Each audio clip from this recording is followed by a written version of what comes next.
పోటీ చేసిన ప్రతి సీటు మీరు ఎలా గెలిచారు. భారతదేశపు రాజకీయ చరిత్రలో ఇప్పుడు దాకా జరగలేదు. ఇది ఒక కేస్ స్టడీ అయిపోయింది చాలామందికి.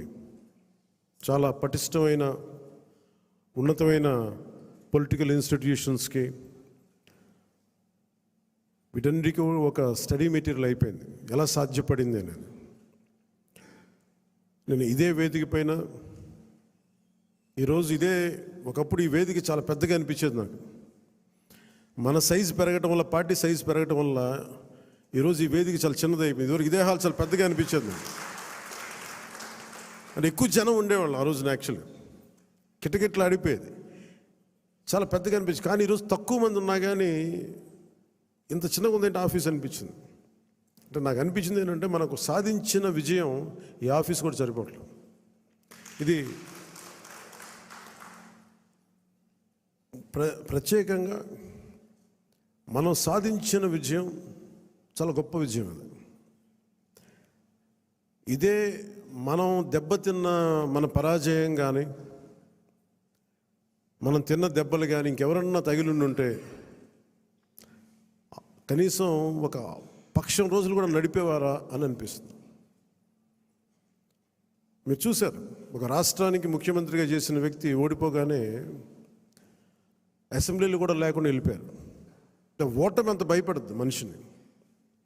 అలాంటిది మనకింత జనబలం ఉండి ఒక్క సీటు కూడా గెలుచుకోలేని పరిస్థితుల్లో ఏదో ఒకటి వస్తే ఆ వ్యక్తిని వాళ్ళు తీసుకెళ్ళిపోయి, అలాంటి పార్టీకి 100% మనం స్ట్రైకింగ్ రేట్తో కొట్టడం చాలా చాలా అద్భుతమైన విషయం. 21 ఒకలా చూస్తే పెద్ద నెంబర్ కాకపోవచ్చు 175లో, కానీ 175 ఈ రోజున 164 గెలవడానికి మనం తీసుకున్న ఈ 21 ఒక వెన్నెముగ్గా అయిపోయింది ఈ కూటమి విజయానికి. ఇది మామూలు విజయం కాదు. ఇది బయట మనం సభల్లో ఎక్కువ మనం ఊదరగొట్టుకోలేం, కానీ ఒకసారి మనం సాధించిన విజయం కూడా చెప్పడం చాలా అవసరం. ఇది నా వ్యక్తిగతంగా నేను చాలా సందర్భాలు కొన్ని సినిమాల్లో ఏదైనా చేసినా కానీ, నేను పెద్ద మాట్లాడిన కానీ, ఇది ప్రజలకు సంబంధించిన విజయం కాబట్టి ఒక మార్పు కోరుకుంటే కోట్లాది మంది ప్రజల రోడ్ల మీదకి వస్తారు. మనం చూసాం ఎంత నలిగిపోయామో మనందరం.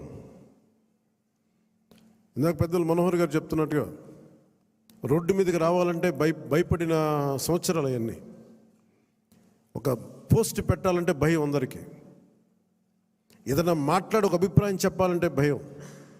పచ్చి బూతులు తిట్టేయడం, ఇంట్లో చిన్నపిల్లల్ని పెద్దని చూడకుండా భయపెట్టేయడం, క్యారెక్టర్ అసాసినేషన్ కేసులు, సాక్షాత్